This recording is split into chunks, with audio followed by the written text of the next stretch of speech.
ही अद्भुत टैलेंट है।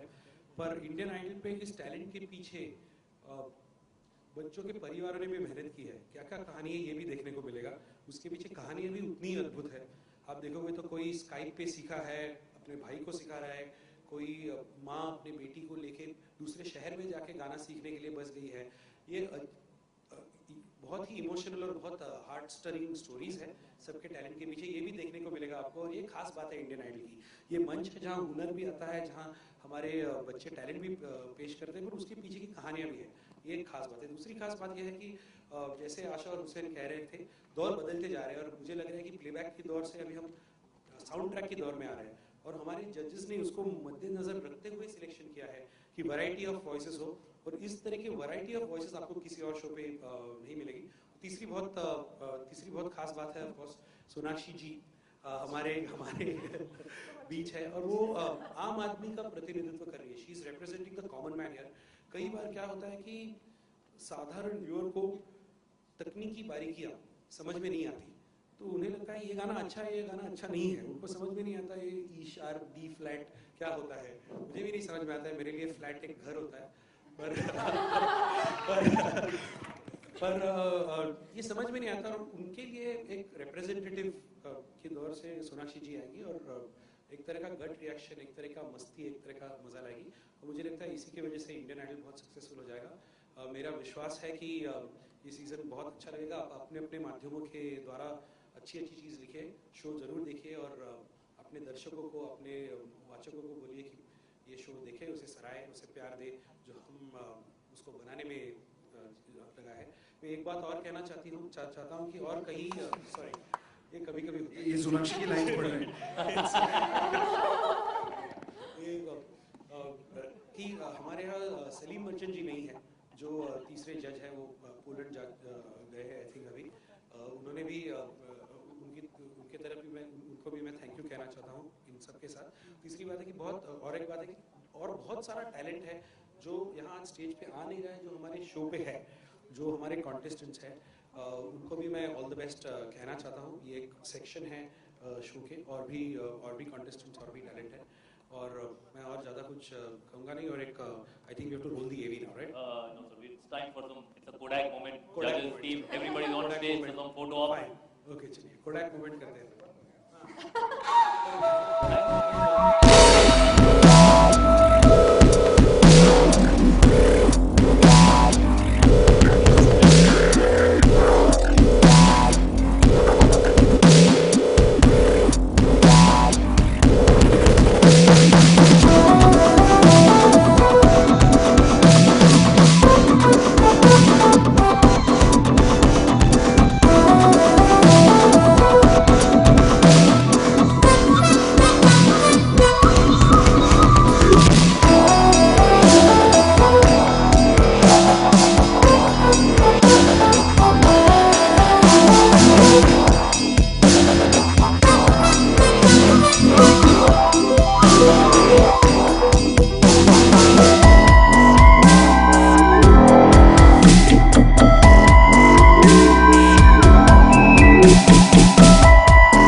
Hi, Telly Sana. Chakkar. Hi. The host talked about actors singing their songs at the start of Bollywood. So if given a chance, if you had to go back in time, which song would you sing for yourself? Which song? I would definitely sing Savarlu for myself because that is one of my favorite songs till date. It's so melodious, and in fact, when the film was releasing, I had even suggested to Vikas Bell and Vikramaditya Motwani, please let me sing, but they didn't for obvious reasons. I just want to say here, again, to interrupt, sorry. We're doing a film called Akira, which Sonakshi is the heroine, okay? And I promise you, she's going to sing in that film. Thank you. Whether you like it or not, you're singing. Thank you, sir, to give me this break. Vishal ji, on your right side here. Rajinder ji sir. ये जो बच्चों ने इतना अच्छा गाया आज, ये जो एरा हम मिस कर रहे हैं, क्या आप वापस आएगा ये एरा? सर कोई एरा वापस नहीं आता, लेकिन ये जो म्यूजिक है वो हमेशा हमारे साथ में चलता रहेगा. लता जी के गाने, किशोरदा के गाने, रफी साहब के गाने, ये हमेशा लोगों को इंस्पायर करते रहेंगे, ये हमेशा आपके साथ में रहेंगे. ऐसा ये नहीं है कि ये एरा कभी खत्म होगा. जो गोल्डन एरा था और उस गोल्डन एरा के जो गाने हैं वो हमेशा हमारे साथ रहेंगे और हमेशा हिंदी फिल्मों की म्यूजिक को इन्फ्लुएंस करते ही रहेंगे. और अक्सर देखा गया कि बच्चे जब बड़े हो जाते हैं तो कुछ आवाज में तब्दीली आती है उनके. सर कुछ सुनाई नहीं दे रहा, सर साफ बोलेंगे. जब बच्चे बड़े हो जाते हैं, एडल्ट होते हैं, तो उनकी आवाज में चेंजेस आती हैं कुछ. तो ये किस हद तक उनके गले में इफेक्ट करने जाएगा? उनकी सिंगिंग कहाँ किस हद तक इफेक्ट हो सकती है? सर जब भी होता है, और पिछली बार भी हुआ था अनमोल के साथ, आपको अगर याद होगा पिछला सीजन जो है, सीजन के एंड तक आते आते उसकी आवाज में थोड़ी सी बदलाव आई थी. और हमने उससे तब भी कहा था, और हर बच्चे से यही कहते हैं, स्पेशली जो मेल बच्चे हैं, लड़के हैं जो, उनकी आवाज़ों में चेंज आती है, तो उन्हें फिर उस वक्त में थोड़ा सेंसिटिव रहना बहुत ज़रूरी है. उन्हें सही गाइडेंस की बहुत ज़रूरी है.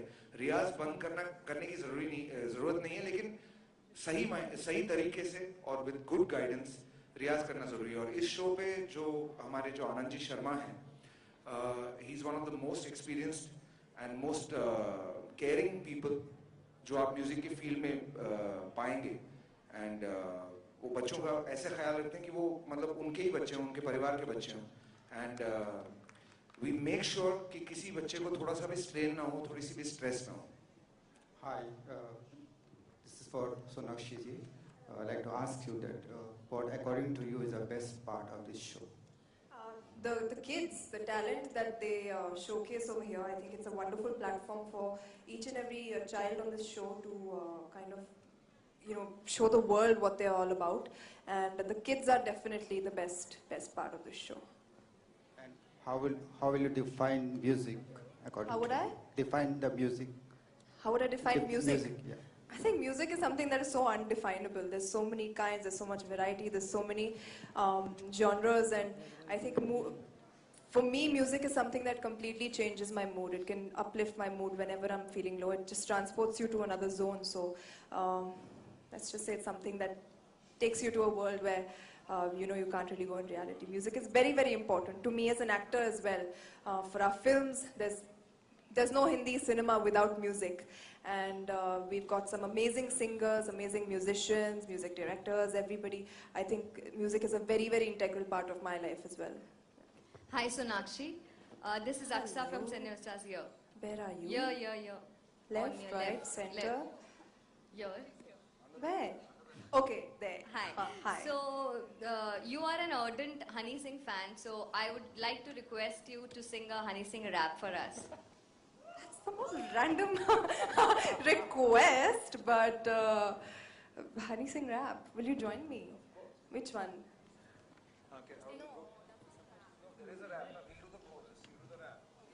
Desi Kalakar.